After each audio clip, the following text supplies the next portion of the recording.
Ces gens-là, ils n'ont pas de famille. Je me permets d'être leur famille.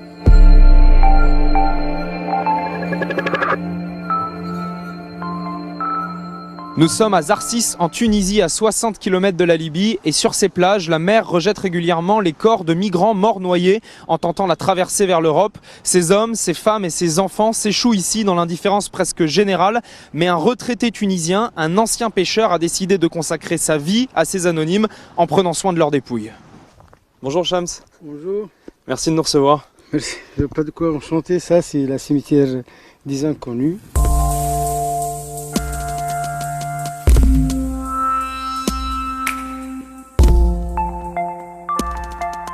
C'est vous qui faites tout ici. Vous enterrez les corps, vous entretenez le cimetière. C'est moi que je fais tout. Avec le garde maritime, on récupère sur la plage les corps.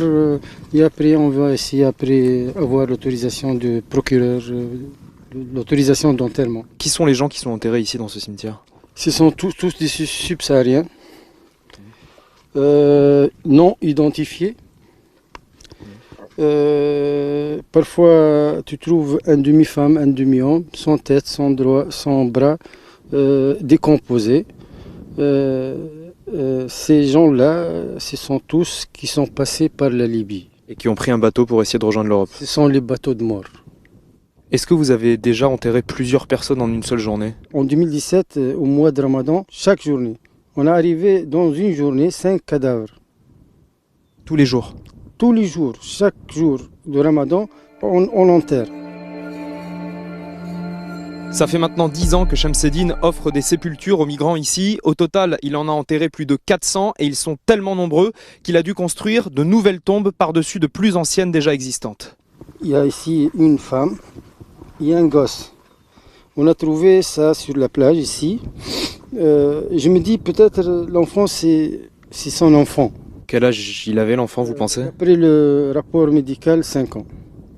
Je me demande parfois qui prend la responsabilité de ce crime-là. Ça, c'est la dernière, elle a presque un mois, 20 journées. C'était qui? C'est une femme, sans tête et sans jambe gauche. Cette femme-là, je crois qu'elle a 3 mois dans la mer. Vous vous rappelez de toutes les personnes que vous avez enterrées? Oui, ils sont tous gravés dans ma tête. Toutes les tombes, ce sont des inconnus, sauf une, celle-ci, que vous avez faite en béton. Elle est identifiée par son copain et sa cousine. Le copain, il m'a dit, elle s'appelle Rosemary, de Nigeria. Elle a 28 ans. Elle a laissé un enfant au Nigeria. Le cimetière des Inconnus est presque plein, il ne reste que ces 2 tombes de disponibles. Ce terrain prêté par la ville de Zarsis est désormais trop petit. Shamseddine veut acheter lui-même un nouveau terrain pour agrandir le cimetière, mais pour l'instant, il n'en a pas les moyens. Si vous ne les enterreriez pas, qui le ferait? C'est une question qui se pose pour tout le monde. Parce que vous le faites bénévolement, vous n'êtes pas payé pour ça. Non, je ne suis pas payé, je le fais de bon cœur parce que ces gens-là, ils n'ont pas de famille. Je me permets d'être leur famille. Chacun de nous, il passe à la cimetière pour faire une petite visite pour sa mère, donner un peu de fleurs.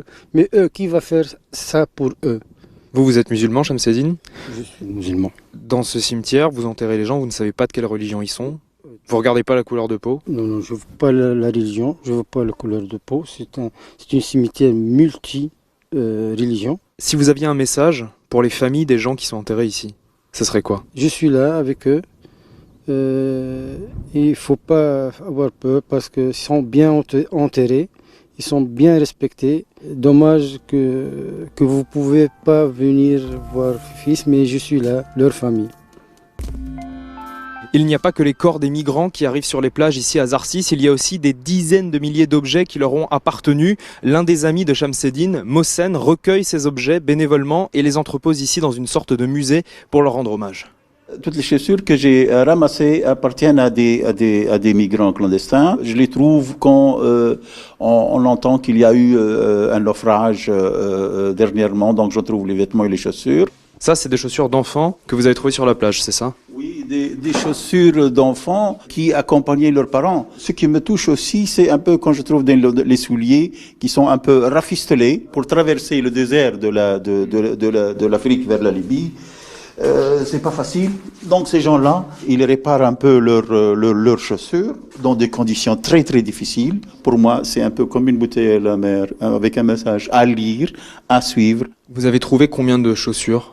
Au total, je crois que c'est presque 6000 chaussures. Et j'ai presque une centaine de gilets ou même plus. On voit quelquefois, ils sont un peu noués et tout, donc c'était les corps qui sont sortis des gilets, quoi.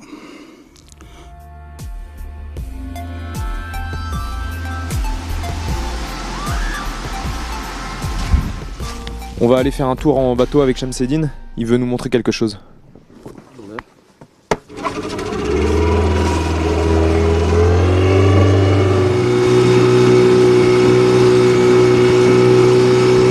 Ça, ce sont des bateaux libyens qui sont faits pour l'immigration clandestine. Tous, ils sont coincés dans cette petite île où il y a l'eau qui ne dépasse pas le 2 mètres.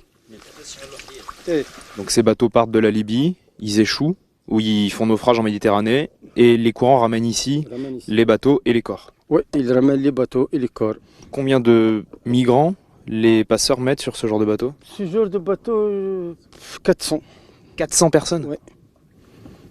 400 personnes, tous accroupis, qui sont un après l'autre, des lignes accroupies comme ça. Et là-dedans, dedans du bateau, ils mettent aussi des immigrants. Il y a parfois des gens qui meurent étouffés dans l'intérieur, avec l'odeur de gasoil, le fumet de choquement et le manque d'oxygène. Des bateaux comme celui-ci utilisés par les passeurs, il y en a des dizaines ici, près de 40 juste dans la zone où on est. Et on ne sait pas ce que sont devenus les migrants qui étaient dessus. Est-ce qu'ils ont été sauvés par des gardes-côtes ou des associations? Ou est-ce qu'ils se sont noyés? Impossible de savoir. C'est quoi votre sentiment? C'est de la colère contre l'Europe? Contre qui? C'est un grand colère contre l'Europe. C'est un grand colère. Au lieu de protéger les frontières, protéger ces gens-là, ces malheureux-là.